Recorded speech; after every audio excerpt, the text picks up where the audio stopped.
हाँ जी बेटा, last class we were discussing concept of dimensions. हमने डिस्कस किया था कि हमारे पास बहुत सारी फिजिकल क्वांटिटीज हैं।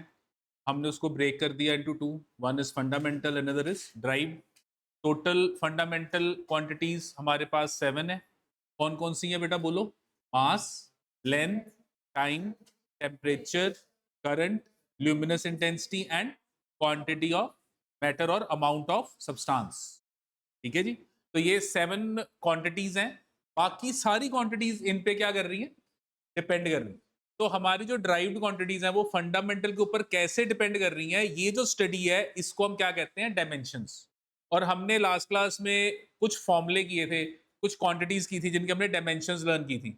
और मैंने आपको कहा था कि डायमेंशंस को लर्न करने का बेस्ट तरीका क्या है? फॉर्मूला लर्न करो। फॉर्मूला लर्न करो और फिर उसको एमएलटी में अपने आप क्या करो? कन्वर्ट करो। और फिर हमने कहा था कि कुछ ऐसे क्वांटिटीज हैं जिनकी डिमेंशंस डायरेक्टली लर्न कर लो। और वो कौन कौन सी क्वांटिटीज थी बोलो? वेलोसिटी, एक्सेलरेशन, फोर्स, वर्क और एनर्जी। ठीक है जी। वेलोसिटी की डिमेंशन क्या थी? L T minus one. Acceleration की L T minus two. Force M L T minus two. And work या एनर्जी की M one L two and T minus two. तो इनको हम याद रखेंगे, इतनी तो कर ही सकते हैं। बाकी सबकी हम खुद उस टाइम क्या करेंगे? ड्राइव कर लेंगे। अच्छा, अब लास्ट क्लास में हमने रोटेशनल मोशन की गिवन डायमेंशंस की थी। We discuss the dimensions of rotational motion. तो उसमें हमने नोटिस किया था कि लीनियर मोशन और रोटेशन मोशन में बहुत सारे टर्म्स ऐसी हैं जो आपस में मैच करती हैं। अब कुछ एक दो और क्वांटिटीज हैं जो हमें पेपर में आ सकती हैं जब हम ये वाला चैप्टर करेंगे। तो रोटेशन मोशन के अंदर ही एक क्वांटिटी है, that is radius of gyration.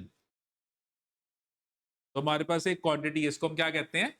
Radius of gyration. और ये जो रेडियस ऑफ गायरेशन है इसको हम लिखते हैं बाय कैपिटल के, राइटेड बाय कैपिटल के। ये जो रेडियस ऑफ गायरेशन है, इसमें देखो होता क्या है। मेरे पास एक बिग साइज बॉडी है और ये जो बिग साइज बॉडी है, इस बिग साइज बॉडी को मैं एक पर्टिकुलर एक्सिस के अबाउट घुमा रहा हूं। मतलब मैं, ये मेरा एक्सिस है। एक्सिस का मतलब होता है जिसके अबाउट बॉडी घूम रही है। जैसे ये फैन है तो एक रॉड है, आपने उस रॉड के अबाउट फैन को क्या कर रहे हो? घूम रहे हो, घुमा रहे हो। तो एक लाइन या एक लाइन जिसके अबाउट पूरी बॉडी क्या कर रही है? घूम रही है। उस लाइन को मैं क्या कहता हूं? एक्सिस। तो यहां पे एक बॉडी है, ये पूरी की पूरी बॉडी, ये पूरी की पूरी बॉडी ऐसे घूम रही है अबाउट दिस एक्सिस। अब मैंने क्या किया, इस पूरी बॉडी को ना एक पॉइंट के फॉर्म में रिप्रेजेंट कर दिया। मैंने पूरी बॉडी को क्या कर दिया? एक पॉइंट के फॉर्म में represent. So what I do, I represent this whole body in form of a point and I assume that that point is moving around this axis. मैं अज्यूम करता हूं कि ये पॉइंट इस एक्सिस के about क्या कर रहा है? घूम रहा है। तो ये जो गिवन पूरी बॉडी थी इसका मास m है, तो इस पॉइंट का भी मास m है। बस मैंने बिग बॉडी को किस में कन्वर्ट कर दिया? स्मॉल पॉइंट में। पर दोनों की जो रोटेशन है ना, वो एक जैसी है। दोनों की रोटेशन कैसी है? एक जैसी। दोनों की रोटेशन के टाइम जो मूवमेंट ऑफ इनर्शिया आ रहा है, दोनों की रोटेशन के टाइम जो मूवमेंट ऑफ इनर्शिया आ रहा है वो एक जैसा आ रहा है। तो ये जो पॉइंट का डिस्टेंस एक्सिस से आएगा, ये जो पॉइंट का डिस्टेंस एक्सिस से आएगा, इस डिस्टेंस को मैं क्या कहूंगा? Radius of gyration. तो सिंपल सी बात है, अगर मेरे को कभी एग्जामिनर पूछेगा इस चैप्टर में रेडियस ऑफ गायरेशन, तो radius of gyration basically distance है। क्या है? डिस्टेंस है। किसका डिस्टेंस है? एक बिग साइज को जब पॉइंट में कन्वर्ट करोगे, बिग साइज को किस में कन्वर्ट करोगे? पॉइंट में। और उसको घुमाओगे किसके अबाउट? एक्सिस के अबाउट। तो उस पॉइंट का एक्सिस से जो डिस्टेंस है, ताकि मूवमेंट ऑफ इनर्शिया सेम आए, वो रेडियस ऑफ गायरेशन। और इस चैप्टर में आपको चाहिए डायमेंशंस। तो आप मेरे को बताओगे अगर रेडियस ऑफ गायरेशन एक डिस्टेंस है तो इसकी डायमेंशन क्या बनेगी? एल। इसकी डायमेंशन क्या बनेगी? लेंथ। तो अगर इसकी डायमेंशन लेंथ बनेगी तो ये बन गया m0, l1 एंड t0। तो ये जो चैप्टर है ना, इसमें डायमेंशंस चाहिए, तो हम उसके पर्सपेक्टिव से बात करेंगे। बाकी आगे रोटेशन मोशन जब आएगा तो उसमें बहुत डिटेल में मैंने रेडियस ऑफ गायरेशन को पिक करना है, अभी के लिए हम याद रखेंगे कि रेडियस ऑफ गायरेशन एक ऐसी टर्म है जो रोटेशन मोशन में आती है, जो एक बिग साइज बॉडी को पॉइंट में रिप्रेजेंट करने के लिए है, और ये एक डिस्टेंस है कहां से, एक्सिस से। तो डायमेंशन लेंथ है। हाँ जी, क्लियर है ये डायमेंशन लेंथ। अच्छा, अब अगर मैं कोई एक सर्कुलर मोशन लूं, और इस सर्कुलर मोशन में मैंने लेट से इस पॉइंट ए से स्टार्ट किया, और मैं अब इस सर्कल में ऐसे घूम रहा हूं, और घूम के मैं दोबारा पॉइंट ए पे पहुंच गया, तो जहां से मैं शुरू हुआ था मैं दोबारा वहीं आ गया। तो अगर मैं जहां से शुरू हुआ था वहीं आ गया तो एक साइकिल कंप्लीट हो गई। अच्छा, अब मैं ना ये वाला मोशन रिपीट करता जा रहा हूं। मैं इस मोशन को क्या कर रहा हूं, रिपीट करता जा रहा हूं। अगर मैं इस मोशन को रिपीट करता जा रहा हूं, तो ये एक अब पीरियोडिक मोशन हो गया।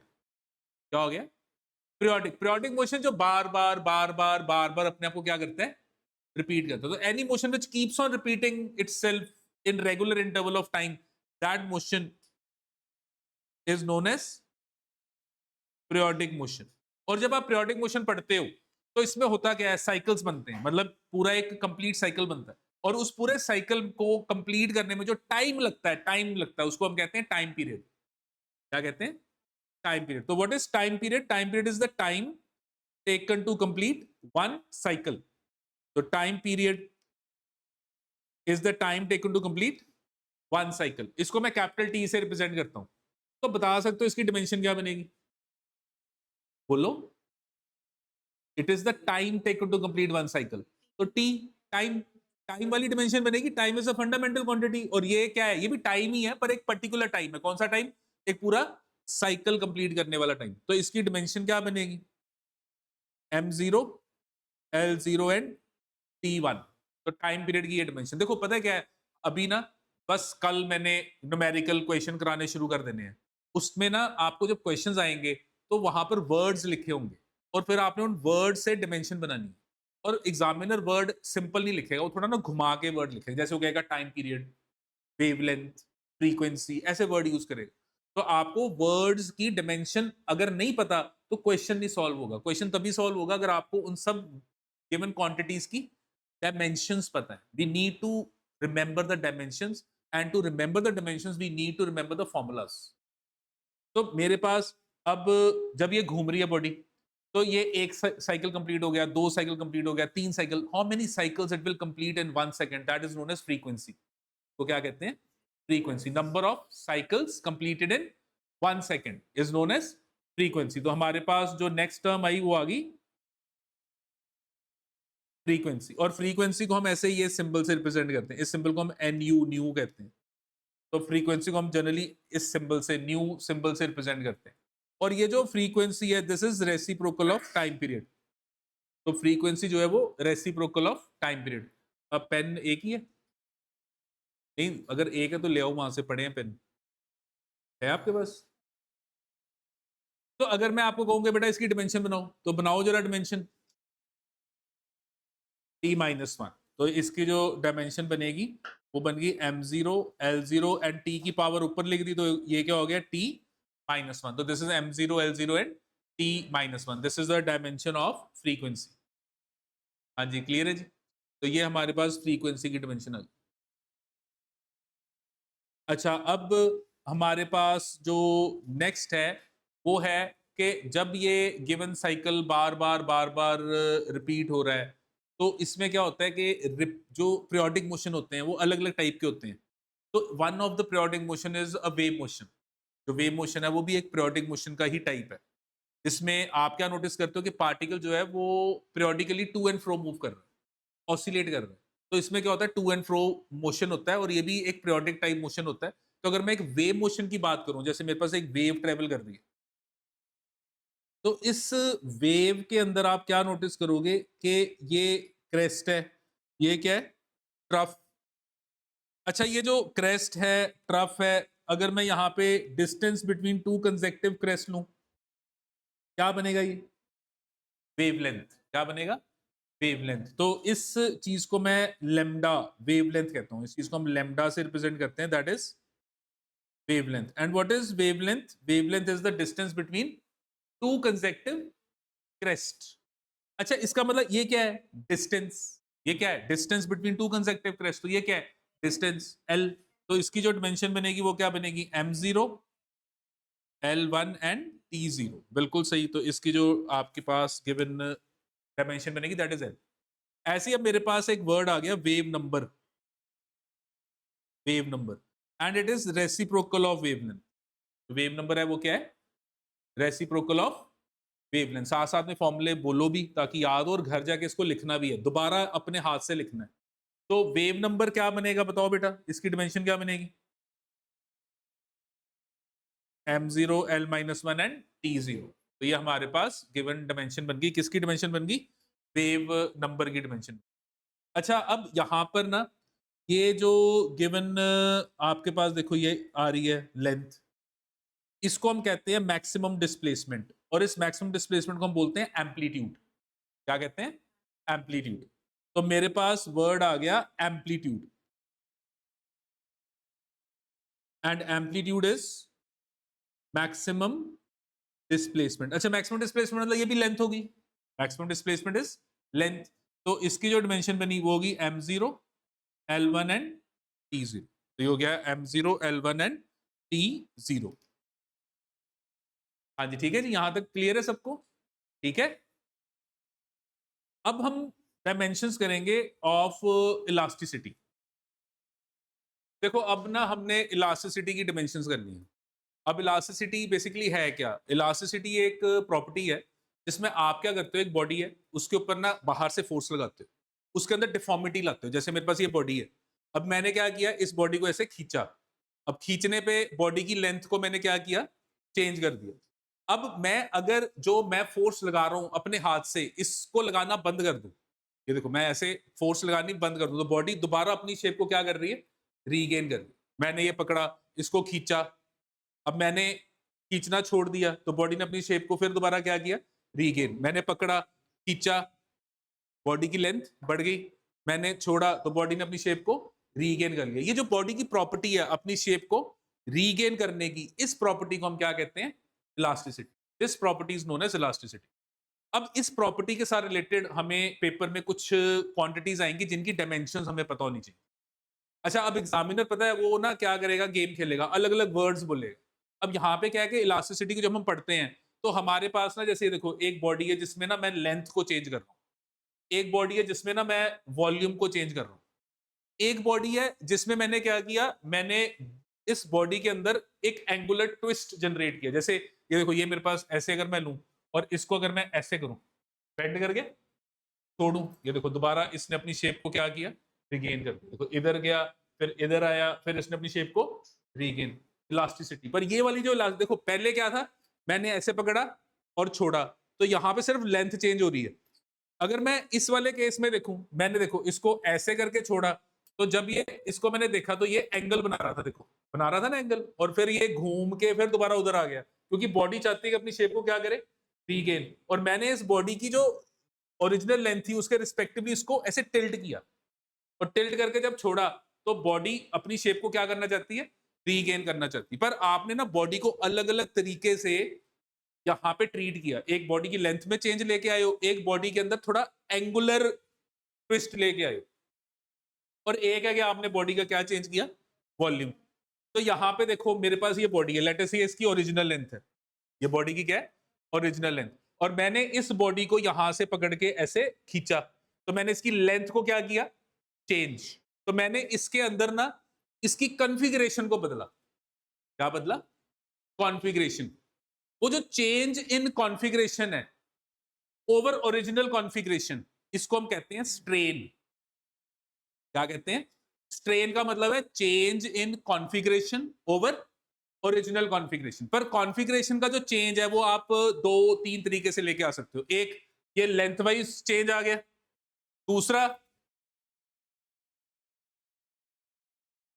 मेरे पास देखो ये एक बॉल है, स्फीयर हो गया। अब अगर मैं इस स्फीयर को लूं और इसको देखो यहां से और यहां से हर जगह से मैं इसके ऊपर फोर्स लगाऊं, तो आप देखो ये अगर मैं ऐसे करके दिखाऊं, देखो दब गया ना ये। तो अगर मैं अपने हाथ से लेके इसको ऐसे फोर्स लगाऊं तो ये पूरा अंदर मेरे हाथ में दब गया। पर जब मैं छोड़ूंगा, ऐसे देखो दबा के जब मैं छोड़ूंगा, इसने फिर अपनी शेप को क्या किया?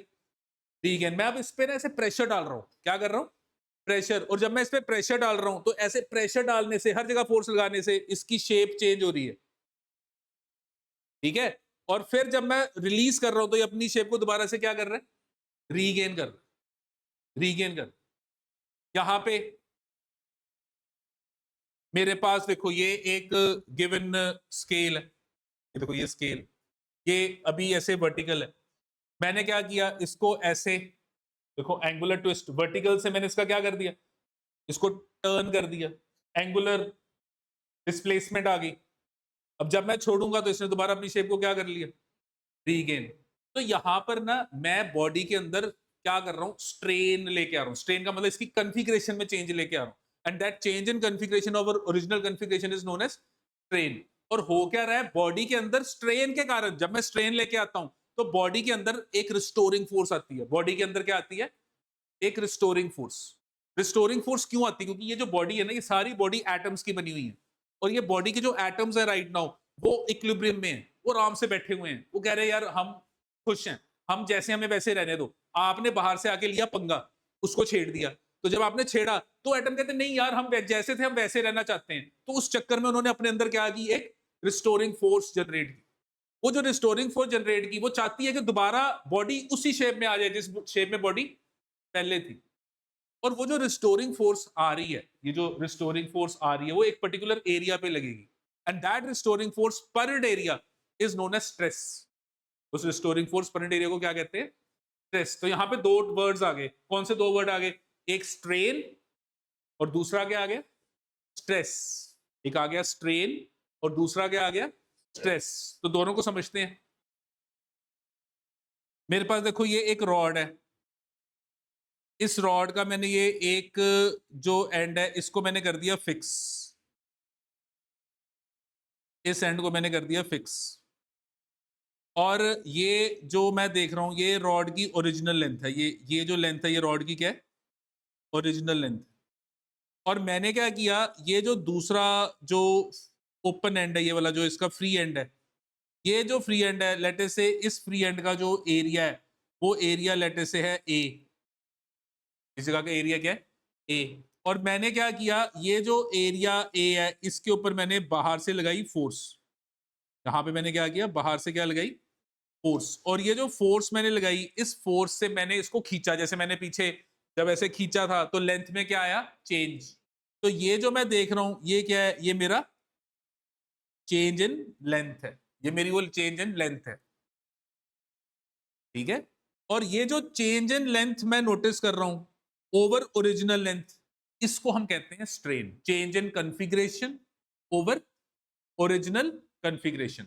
तो ये जो change in configuration over original configuration is known as, what is known as, strain. अच्छा अब एक चीज नोटिस करो, जब मैं ये वर्ड बोल रहा हूँ change in configuration over original configuration is known as strain, तो यहाँ पे जो आप देख रहे हो ये लेंथ वाइज चेंज है। इस स्ट्रेन को हम एक नाम देते हैं, इसको हम कहते हैं लॉन्गिट्यूडनल, लॉन्गिट्यूडनल स्ट्रेन। इसको हम एक नाम देते हैं, क्या नाम देते हैं, बोलो क्या नाम देते हैं, लॉन्गिट्यूडनल स्ट्रेन। मतलब लेंथ वाइज चेंज आ रहा है, कौन सा चेंज आ रहा है, लेंथ वाइज चेंज, तो इसको हम लॉन्गिट्यूडनल स्ट्रेन कहते हैं। अच्छा आप मेरे को इसकी डिमेंशन बता सकते हो क्या बनेगी, ध्यान से देखो, ये ऊपर क्या है, चेंज इन लेंथ, तो चेंज इन लेंथ की डिमेंशन लेंथ ही होगी। हमने क्या कहा था, change of a quantity will have same dimension as that of a quantity, और नीचे भी लेंथ ही है, तो इसका मतलब डिमेंशनलेस। इसका मतलब जो आपका स्ट्रेन है ना, इसमें क्या होता है, ऊपर जो आप चेंज ला रहे हो वो जो क्वांटिटी है, नीचे उसी की ओरिजिनल वैल्यू ले रहे हो, तो ऊपर क्वांटिटी की डिमेंशन चेंज के फॉर्म में वो तो वही होगी जो क्वांटिटी ले रहे हो, नीचे वही वाली क्वांटिटी की ओरिजिनल वैल्यू ले रहे हो, तो डिमेंशन ऊपर नीचे दोनों सेम होगी। तो स्ट्रेन की डिमेंशन क्या है, m0 l0 t0, डिमेंशनलेस। तो हम क्या नोटिस कर रहे हैं कि ये जो स्ट्रेन है, strain this is dimensionless, it has no dimensions, so strain is dimensionless। पर एग्जामिनर ना पता है क्या गेम खेलेगा, वो वहां पे स्ट्रेन बोलने का कहेगा लॉन्गिट्यूडनल स्ट्रेन, फिर आप थोड़ा घबरा जाओगे यार लॉन्गिट्यूडनल स्ट्रेन।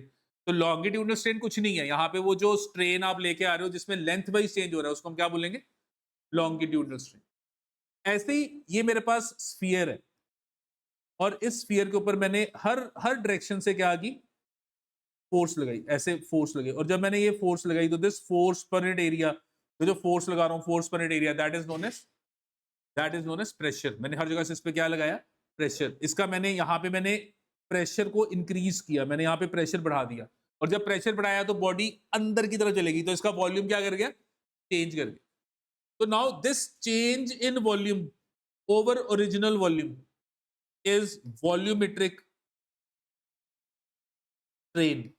अच्छा अब देखो नाम चाहे कुछ भी है तो स्ट्रेन ही है, और ऊपर और नीचे क्वांटिटी सेम है, तो इट इज डायमेंशनलेस। तो मेन बात है कि मेरे को इस चैप्टर में डायमेंशन चाहिए, तो स्ट्रेन चाहे लॉन्गिट्यूडनल हो, स्ट्रेन चाहे वॉल्यूमेट्रिक हो, it is going to be dimensionless.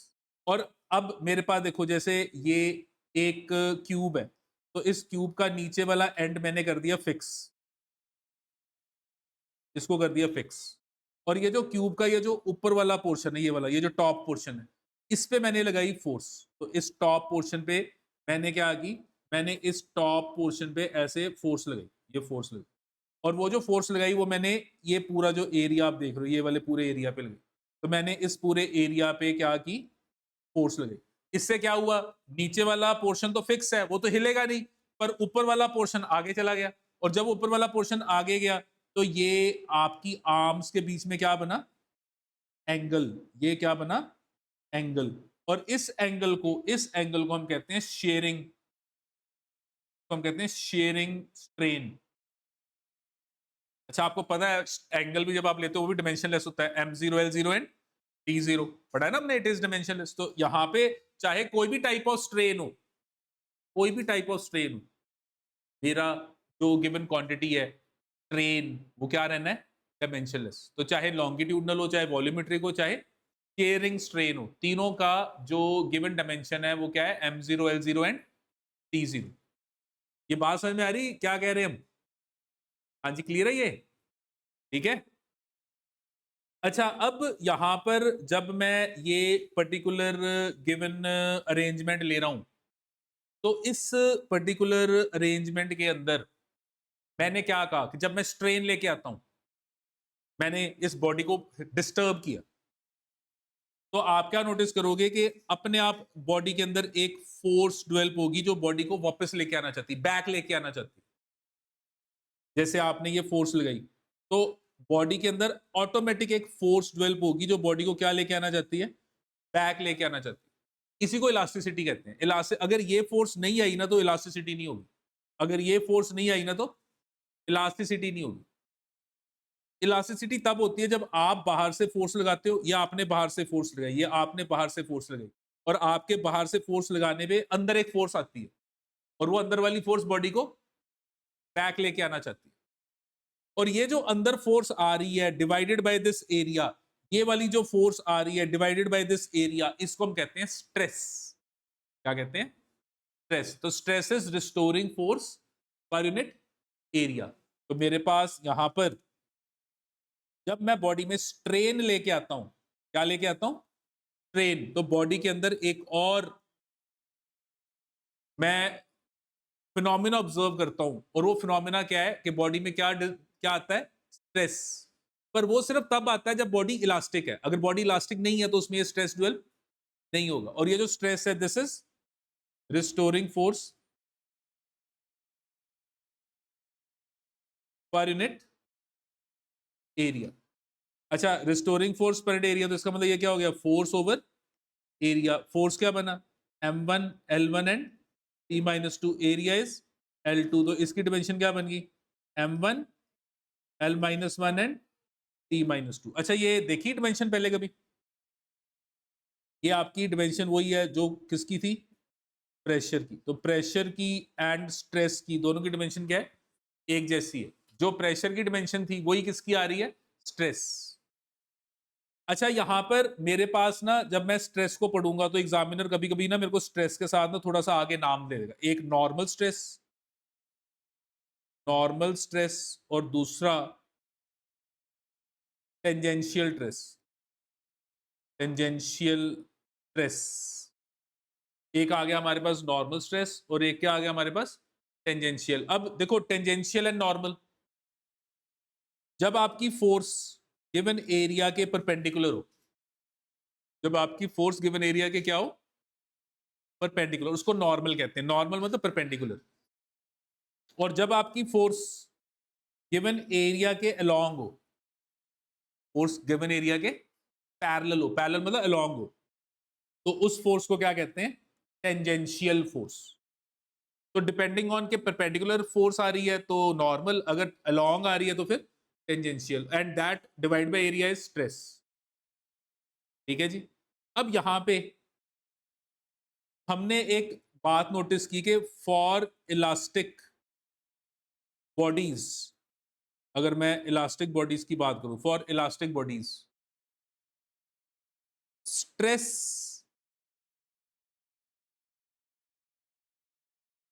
Developed in a body. अब स्ट्रेस कब आया था, कब आया था स्ट्रेस, जब बॉडी में आपने क्या किया था, स्ट्रेन डाली थी, जब बॉडी के अंदर आपने कॉन्फ़िगरेशन में चेंज लाए थे, तो बॉडी, क्योंकि बॉडी को नहीं चाहिए कि कॉन्फ़िगरेशन चेंज हो, तो उसने बॉडी में क्या डेवलप हुआ, स्ट्रेस।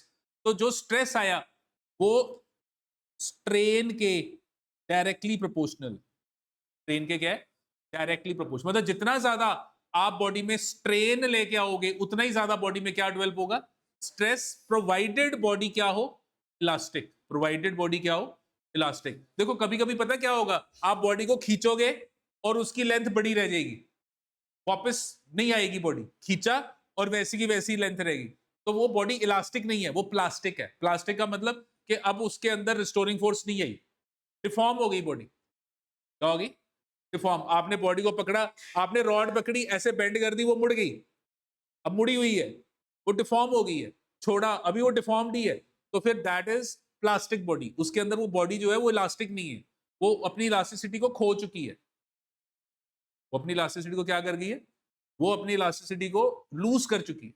और अगर आपने किसी बॉडी को घुमाया और वो टूट गई तो वो ब्रिटल है, वो फिर प्लास्टिक नहीं, फिर वो क्या है, ब्रिटल है। और टूटने का मतलब यही है कि उसने अपनी इलास्टिक लिमिट को क्या किया, लूज कर दिया। अब इलास्टिक लिमिट क्या है कि हर बॉडी की अपनी एक लिमिट है कि वो कब तक इलास्टिसिटी शो करती है, हर बॉडी में एक लिमिट है कि वो कब तक इलास्टिसिटी शो करती है। और जब तक कोई बॉडी इलास्टिक है तब तक ये रिलेशन होगा जो हमने लिखा है। और अगर मैं ये प्रोपोर्शनलिटी हटाता हूं तो stress is equal to constant into strain. और ये जो हम कांस्टेंट लिख रहे हैं ना, ये वाला जो हमने कांस्टेंट लिखा है, this constant is known as modulus of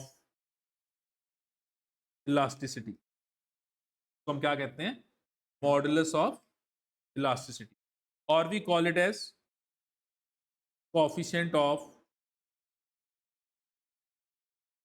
elasticity, या हम इसको क्या बोलेंगे, कोएफिशिएंट ऑफ इलास्टिसिटी।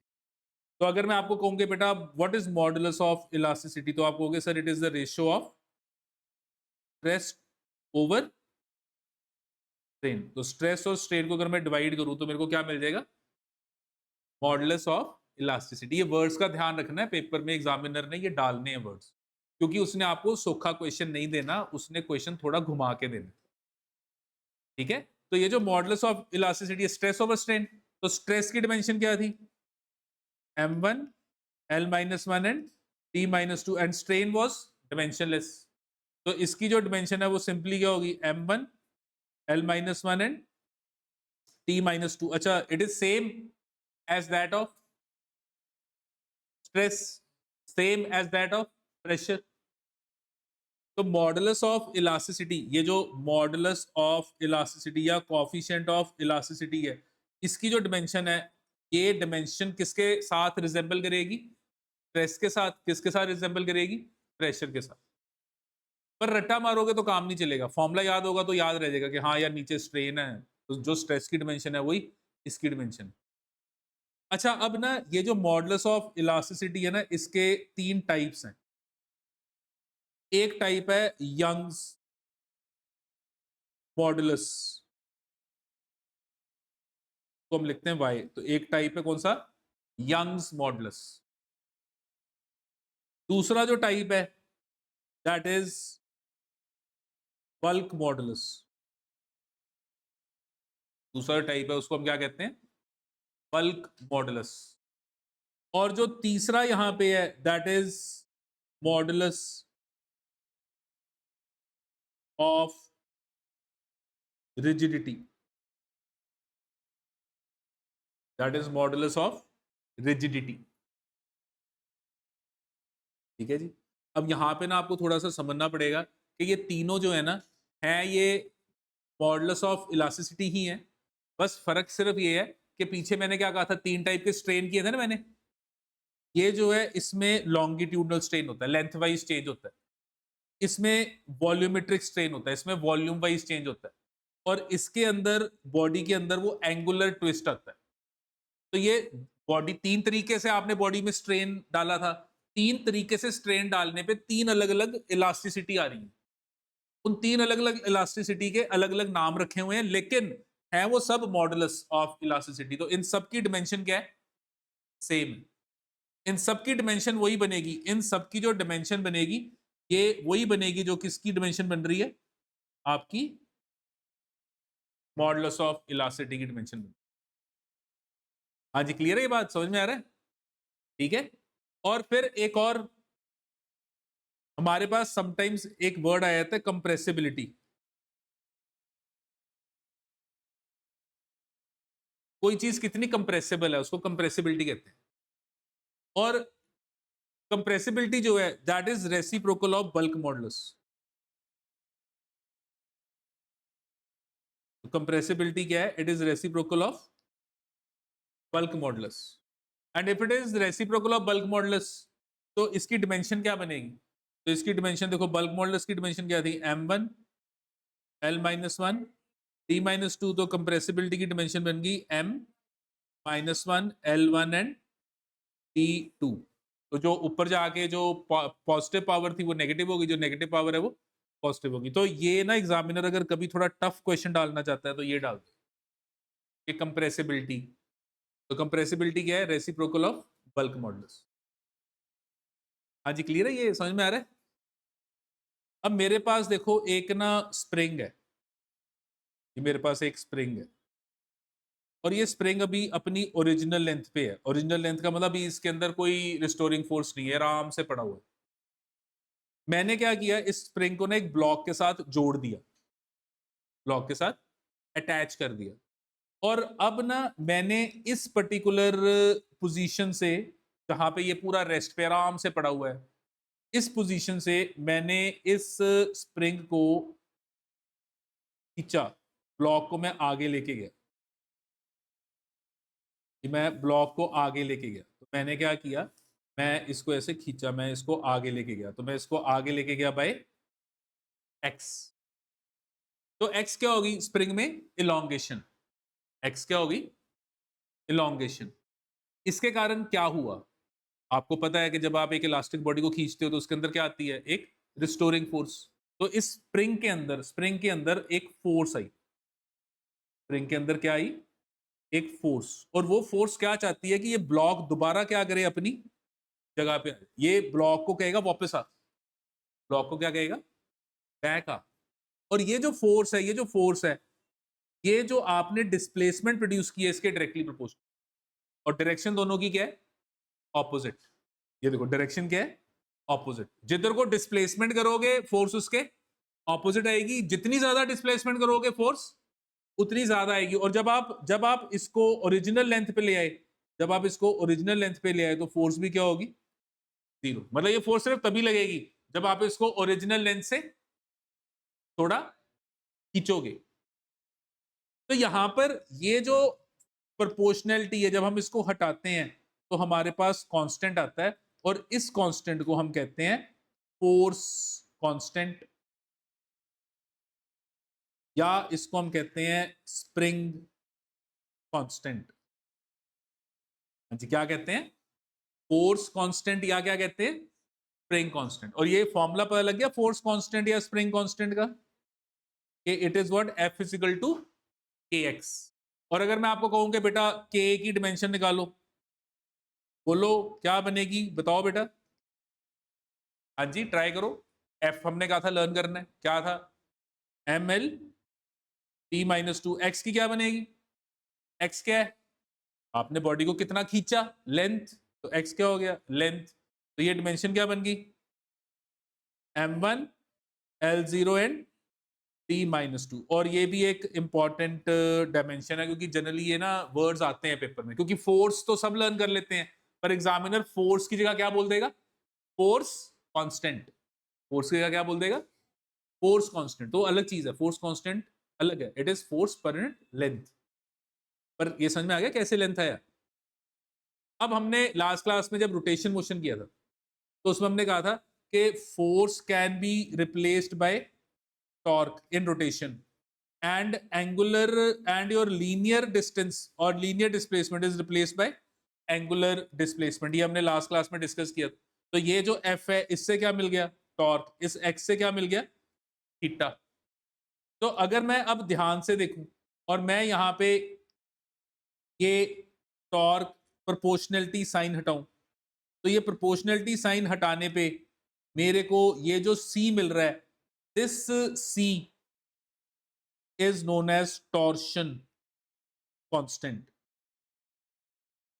इस C को हम क्या कहते हैं, टॉर्शन कांस्टेंट। तो F equal to k x से हमारे पास ये रिलेशन आ गया कि torque equal to C theta.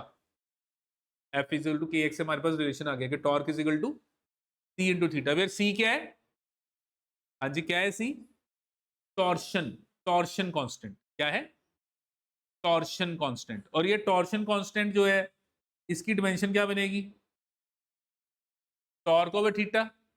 अच्छा टॉर्क क्या है, फोर्स इनटू डिस्टेंस। अच्छा फोर्स क्या था, m1 l1 t minus to, distance से मल्टीप्लाई कर दो तो m1 l2 t minus to. Theta तो था डिमेंशनलेस, तो आपका जो ये c है इसकी ये डिमेंशन बन गई m1 l2 and t minus to. हाँ जी ठीक है, ये डिमेंशन समझ में आ गई, क्लियर है डिमेंशन।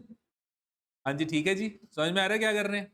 तो ये हमारे पास गिवन डायमेंशन बन गई, ये टॉर्शन कांस्टेंट की डिमेंशन।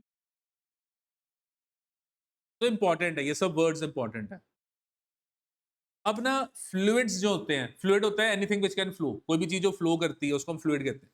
अब वो फ्लूइड्स के केस में ना हमें कुछ टर्म्स आएंगी, उन टर्म्स की हमें डिमेंशन पता होनी चाहिए। तो कुछ टर्म्स हैं जिनकी डिमेंशन पता होनी चाहिए, और उनमें से पहली टर्म है that is surface tension. Surface tension. तो हम जरा थोड़ी से ना इन टर्म्स को थोड़ा अंडरस्टैंड करते हैं कि ये होता क्या है, टर्म क्या होती है। अब देखो मेरे पास ये बॉटल है, इस बॉटल में वाटर है। अब मैंने देखो इसको ये कैप ओपन की, ये पूरा यहाँ से ओपन कैप है, ठीक है, देखो ये ओपन एंड है। तो मैं क्या कर रहा हूँ, इस को 180 से ऐसे इन्वर्ट कर दूंगा। तो मैं अब इसको ऐसे नीचे करूंगा, क्या होगा, सारा पानी अंदर चल जाएगा। तो मैंने क्या किया, इसको लिया और इसको लेके मैंने ये देखो 180 से ऐसे वो कर दिया और सारा पानी नीचे चला गया। हाँ जी चला गया ना पानी, ठीक है, तो नॉर्मल बात है, कोई इतनी प्रॉब्लम नहीं है।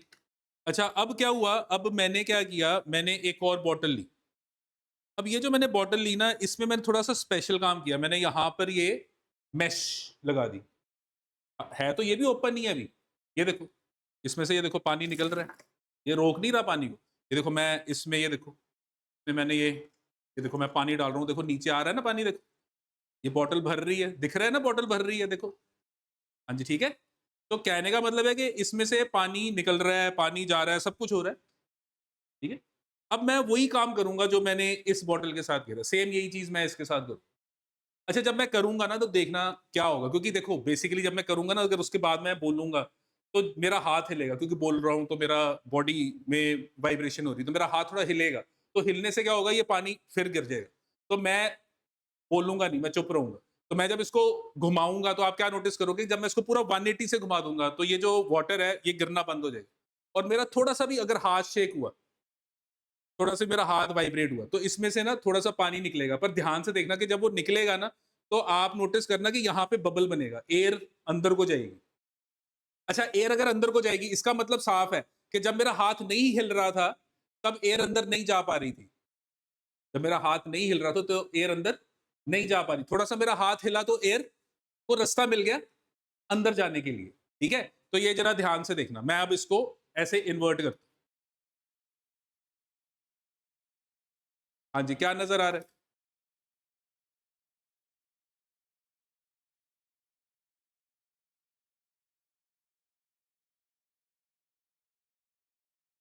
आना बंद हो गया ना? अब देखो, मैं जैसे ही बोलता हूं मेरा हाथ हिल जाता है, तो एक एक बूंद निकलती है, पर जब बूंद निकलती है तो वो बबल ऊपर जाता है। अच्छा, बबल ऊपर जाता है तो एक बात लग रही है कि एयर ऊपर जाना चाहती है, जा नहीं पा रही। पानी नीचे आना चाहता है, आ नहीं पा रहा। क्यों? ये जो मैश है ना, मैश, इसमें वो जो वाटर है वो क्या कर रहा है, एक मेम्ब्रेन बना रहा है, वो एक चद्दर बना रहा है, एक स्ट्रेच्ड लेयर बना रहा है। वो जो स्ट्रेच्ड लेयर बन रही है वो इस पानी को नीचे जाने से रोक रही है।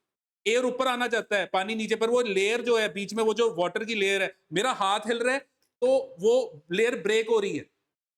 मेरा हाथ हिल रहा है तो लेयर ब्रेक, इसको रेस्ट पे रखना पड़ेगा ताकि वो लेयर बनी रहे। तो सरफेस टेंशन एक प्रॉपर्टी है जब फ्लूइड रेस्ट पे होता है। अगर आप फ्लूइड को मोशन में ले आओगे वो लेयर खत्म हो जाएगी, वो मेम्ब्रेन खत्म हो जाएगी। ठीक है, तो मैं क्या नोटिस कर रहा हूं कि ये जो नीचे मैश बनी हुई है इसमें वो पानी नीचे नहीं आ रहा। क्यों नहीं आ रहा? Because of the property of the liquid to form a layer और a membrane, stretch membrane when the fluid is at rest. इस चीज को हम क्या बोलते हैं? Surface tension. हाँ जी, क्लियर है जी? समझ में आया सरफेस टेंशन क्या होता है? और यहां पर एक और चीज नोटिस करो,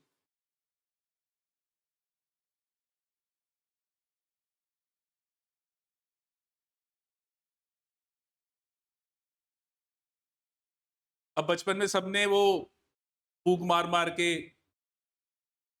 सोप के बबल्स बनाए हुए हैं, तो इसमें भी साइंस है। अब इसमें क्या साइंस है? मेरे पास जैसे ये सोप सॉल्यूशन है और मैंने इसमें से ये देखो ये टिप करके बाहर निकाला, यहाँ पे बीच में ना ट्रांसपेरेंट सी लेयर बनी हुई है, सोप की फिल्म बनी हुई है। अगेन ये जो सोप की फिल्म बनी हुई है ये सरफेस टेंशन के कारण बनी हुई है। मैं क्या करूंगा, इसके फूक मारूंगा। फूक मारने का मतलब मैं एयर ब्लो करूंगा और इसके ना गिवन मेम्ब्रेन को बड़ा करने की कोशिश करूंगा। तो जब मैं फूक मारूंगा क्या होगा?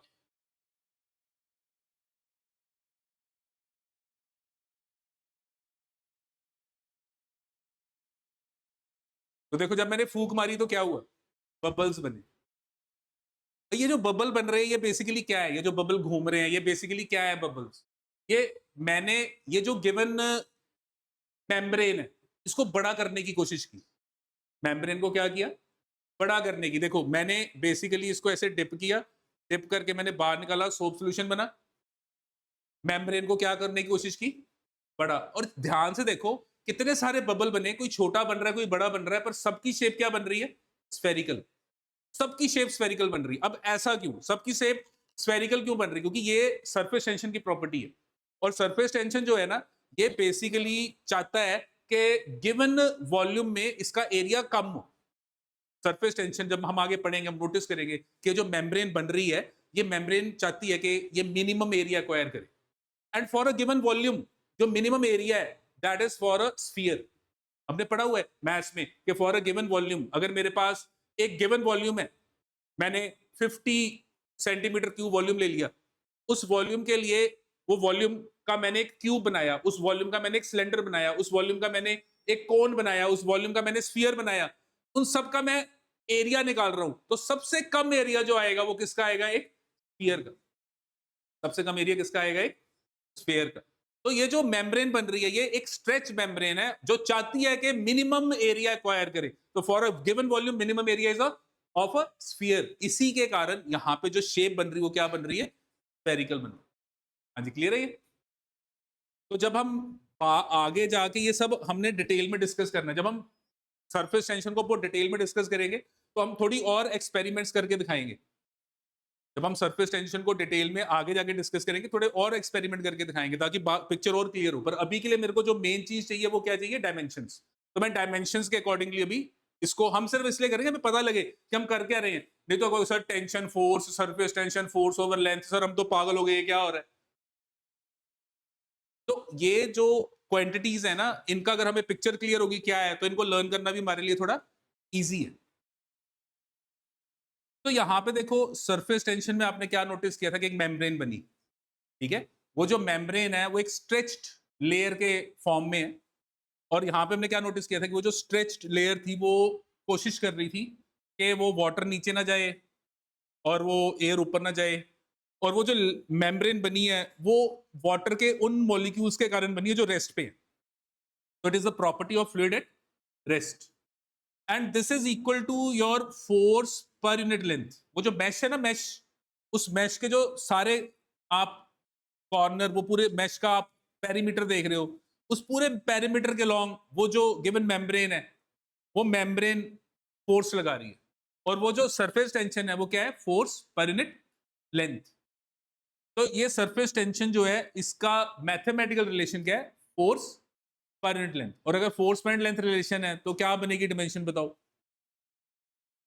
तो M L T minus two divided by length, तो ये क्या बन गया, M one L zero and T minus two. अच्छा अभी अभी मैं एक करके हटाऊं जिसकी ऐसी ही डिमेंशन थी, किसकी, फोर्स कांस्टेंट, स्प्रिंग कांस्टेंट। तो पेपर में देखो अब ये सरफेस टेंशन भी नई टर्म, फोर्स कांस्टेंट भी नई टर्म। एग्जामिनर पता क्या करेगा, ये डाल के कह देगा कौन सी क्वांटिटीज हैं जिसकी ऐसी डिमेंशन है।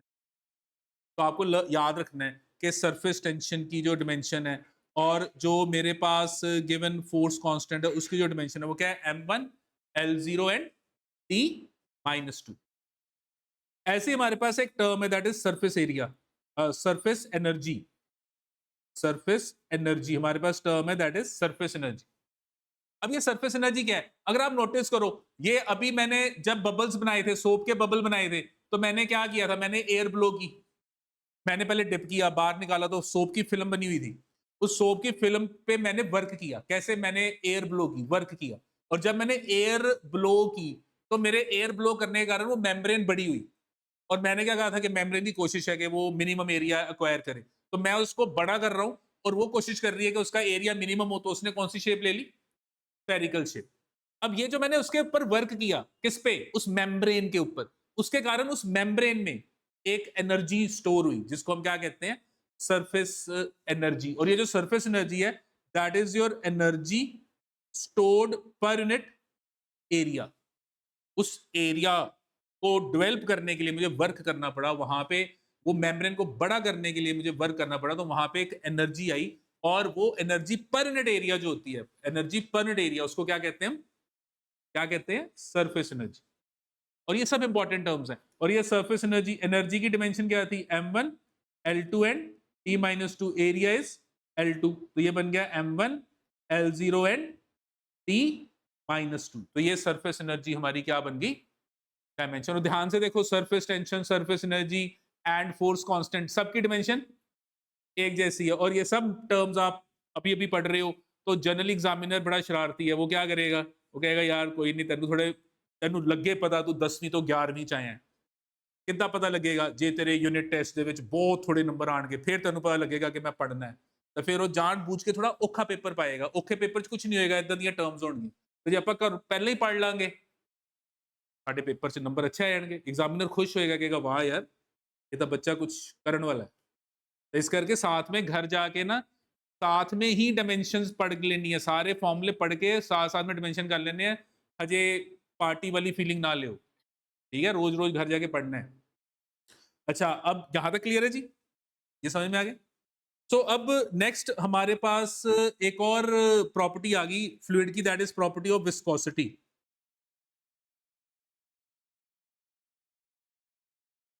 अच्छा अब ये विस्कोसिटी क्या है, जैसे आपके पास देखो ये वाटर है, इसको मैं देखो, अगर मैं इसको लेटे से ये गिवन प्लेट पे डालता हूँ, ऐसे थोड़ा सा डालता हूँ, अब इसको मैं लूंगा, देखो ये फटाफट फ्लो कर गया, देखो तो रुका ही नहीं ना, फटाफट फ्लो कर गया, दिख रहा है, ये मैंने डाला, और ये मैंने देखा तो ये निकल गया फटाफट, ये क्या कर गया, फ्लो कर गया। अच्छा अब मैंने क्या किया, अब मैंने यहाँ पे ये जो प्लेट है इसको जरा थोड़ा साफ कर देते हैं ताकि इसका वाटर निकल जाए।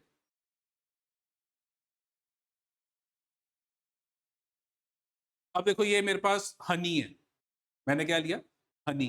और इस हनी को देखो अब मैं यहाँ पे डाल रहा हूँ, देखो ये प्लेट, ये देखो इतनी मुश्किल से कितना धीरे धीरे जा रहा है, ये देखो ये देखो। और ये जब जा रहा है देखो, वो जब जा रहा है तो नीचे ये इसको देखो, इसकी मूवमेंट देखो, देखो कितने आराम से जा रहा है, देखो ये दिख रही मूवमेंट, कितने आराम से वो नीचे अभी वाटर होता अभी तक तो उसने नीचे गिर भी जाना था, ये देखो कितने आराम से धीरे धीरे जा रहा है। ऐसा क्यों हो रहा है? क्योंकि ये जो हनी है ना, इसके जो मॉलिक्यूल्स हैं वो एक मॉलिक्यूल दूसरे को ना रोक रहा है आगे जाने से। यहाँ पे क्या हो रहा है, एक लेयर दूसरे लेयर को आगे जाने से क्या कर रही है, रोक रही है, जिसके कारण वो जो आपका फ्लूइड है जब वो आगे फ्लो कर रहा है तो उसमें एक लेयर जब दूसरे लेयर को आगे जाने से रोक रही है तो वो मोशन स्लो हो रहा है। और इस प्रॉपर्टी को हम कहते हैं विस्कोसिटी। वाटर की विस्कोसिटी कम है, फटाफट फ्लो कर गया। ये जो हनी है इसकी विस्कोसिटी ज्यादा है। तो विस्कस चीजें वो होती हैं जिनके अंदर क्या होता है, ऐसे एक लेयर दूसरे लेयर के मोशन को क्या करता है, रिस्ट्रिक्ट करता है। और ऐसी विस्कस बॉडीज में अगर आप सॉलिड मूव करने की कोशिश करोगे तो आपको भी मुश्किल होगी मूव करने की। जो फ्लूइड की विस्कोसिटी कम है उसमें एज अ सॉलिड हमें मूव करना इजी होगा। जो फ्लूइड्स ज्यादा विस्कस होंगे उनके अंदर मूव करना हमारे लिए मुश्किल होगा, क्योंकि उनकी लेयर्स हमें मूव करने से रोकेंगी। जितनी विस्कोसिटी ज्यादा होगी एक सॉलिड को उस फ्लूइड में मूव करना उतना मुश्किल लगेगा। सो विस्कोसिटी बेसिकली क्या है कि फ्लूइड जो है वो लेयर के फॉर्म में जब मूव कर रहा है तो एक लेयर दूसरी लेयर को आगे जाने से क्या कर रही है, रोक रही है। और वो जो रोक रही है एक लेयर दूसरी लेयर को आगे जाने से, वो जो गिवन लिक्विड है उसकी जो विस्कोसिटी है, अगर मैं उसको डिटरमिन करना चाहता हूं कि वो विस्कोसिटी कितनी है, तो मैं एक क्वांटिटी निकालता हूं जिसको हम कहते हैं कोएफिशिएंट ऑफ विस्कोसिटी। तो कोएफिशिएंट ऑफ विस्कोसिटी क्या है? कोएफिशिएंट ऑफ विस्कोसिटी एक गिवन फ्लूइड की वो गिवन फिजिकल क्वांटिटी है जो आपको बताएगा कि वो लिक्विड कितना विस्कस है। अब मेरे पास लेट अस से एक फ्लूइड है और इस फ्लूइड के अंदर मैंने एक सॉलिड को लिया और मैं इस सॉलिड को लेट अस से मूव कर रहा हूं। और ये जो सॉलिड है, इस सॉलिड का जो रेडियस है वो लेट अस से आर है, साइज, स्फेरिकल बॉडी है। और ये स्फेरिकल बॉडी को मैं मूव कर रहा हूँ, इस स्फेरिकल बॉडी का जो रेडियस है वो क्या है, आर है। और मैं इसको मूव कर रहा हूँ विद वेलोसिटी v। तो मैं क्या नोटिस करूंगा कि ये जो फ्लूइड है, जो फ्लूइड है ये इस बॉडी को आगे जाने से क्या करेगा, रोकेगा। और जब ये इसको आगे जाने से रोकेगा तो इसके ऊपर एक फोर्स लगेगी, उस फोर्स को हम विस्कस फोर्स कहेंगे। तो ये एफ बी आपको जो नजर आ रहा है ये क्या है, ये विस्कस फोर्स है। ये वो फोर्स है जो आपको आगे जाने से क्या कर रही है, रोक रही है। हाँ जी ठीक है।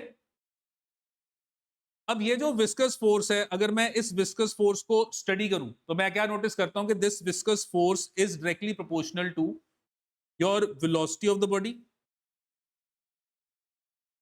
the radius or size of the body and coefficient of viscosity। क्योंकि ये जो विस्कस फोर्स है ये इन चीजों पे डिपेंड कर रही है, कौन सी, बॉडी के मोशन पे, कि बॉडी कितनी फास्ट। देखो अगर आप बॉडी को रेस्ट पे कर दोगे ना तो ये फ्लूइड आपको कुछ नहीं करेगा, क्योंकि ये फ्लूइड आपको सिर्फ तभी रोकेगा जब आप किसमें हो, मोशन में। जितने आप बड़े होगे इसकी लेयर्स उतनी आपको रोकेंगी, तो जितने आप बड़े हो उतनी रोकेंगी, तो आर पे डिपेंड करेगा। आप अगर नहीं मूव करोगे तो ये आपको कुछ नहीं कहेगा, ये सिर्फ तभी कहेगा जब आप मूव करने की कोशिश करोगे। तो ये वेलोसिटी पे डिपेंड करेगी। एंड किस पे डिपेंड करेगी कि जो लेयर है, लेयर आपस में इनके बीच में कितनी विस्कोसिटी है। और वो जो विस्कोसिटी है उसको निकालने के लिए मैं जो क्वांटिटी ले रहा हूं वो क्या है, कोएफिशिएंट ऑफ विस्कोसिटी। और कोएफिशिएंट ऑफ विस्कोसिटी को हम रिप्रेजेंट करते हैं by this symbol, that is eta. इस सिंबल को क्या कहते हैं, ईटा। तो ये जो मेरी फोर्स है this is directly proportional to these three things. और अगर मैं यहाँ पे प्रोपोर्शनलिटी हटाऊंगा तो ये कांस्टेंट आएगा 6 पाई ईटा आर वी। ये जो कांस्टेंट है हमें अभी इसकी इतनी जरूरत नहीं, क्योंकि कांस्टेंट हमें पता है कि it is having no dimensions. Dimensions जो होते हैं वो, जो कांस्टेंट्स होते हैं वो डायमेंशनलेस होते हैं, मतलब नंबर्स आर डायमेंशनलेस। ये जो 6 पाई है ये dimensionless, it is a number, number is always dimensionless.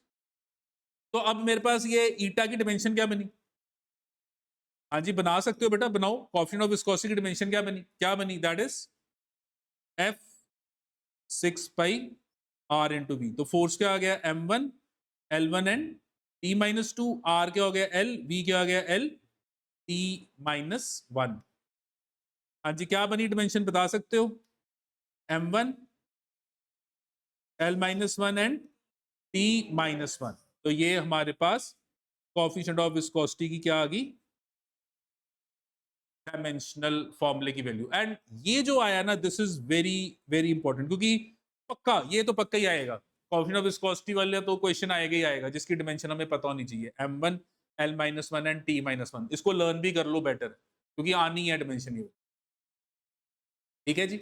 अब देखो हमारे पास जैसे फ्लूइड है, वो फ्लो कर रहा है एक पाइप में। तो fluid is flowing in a pipe, ये ऐसे फ्लूइड है, इस पाइप में फ्लो कर रहा है। अब जब ये फ्लूइड फ्लो कर रहा है तो होता क्या है, अगर मैं फ्लूइड का फ्लो स्लो रखूं, तो ये जो फ्लूइड है बड़े आराम से फ्लो करेगा और लेयर्स के फॉर्म में फ्लो करेगा। लेयर्स का मतलब कि ऊपर वाले जो पार्टिकल्स हैं, ये जो ऊपर वाले पार्टिकल्स हैं, ये नीचे नहीं आएंगे, जो नीचे वाले पार्टिकल्स आएंगे ऊपर नहीं जाएंगे, ये आराम से अपनी अपनी लाइन में जाएंगे। ऊपर वाले पार्टिकल्स, नीचे वाले पार्टिकल्स, उसके नीचे आराम आराम से सब जा रहे हैं। इसको कहते हैं स्ट्रीमलाइन फ्लो या लैमिनर फ्लो। क्या कहते हैं? स्ट्रीमलाइन फ्लो या लैमिनर फ्लो। अच्छा, अगर मैं इस फ्लूइड की वेलोसिटी बढ़ा दूं, तो क्या होगा? ये पार्टिकल नीचे आ जाएगा, ये पार्टिकल ऊपर, तो यहां पे टर्बुलेंस आ जाएगी। क्या आ जाएगी? टर्बुलेंस। तो आपका जब फ्लूइड फ्लो कर रहा है, तो अगर उसमें टर्बुलेंस है, तो वो कब है? जब उसका मोशन बहुत फास्ट होगा। पर जब टर्बुलेंस होती है ना, तो फ्लूइड के अंदर केओस होता है। जब केओस होता है ना, तो आप उसमें कोई खास लॉज नहीं लगा सकते। लॉज तब लगते हैं जब प्रॉपर सिंक्रोनाइज वे में कुछ चलता है।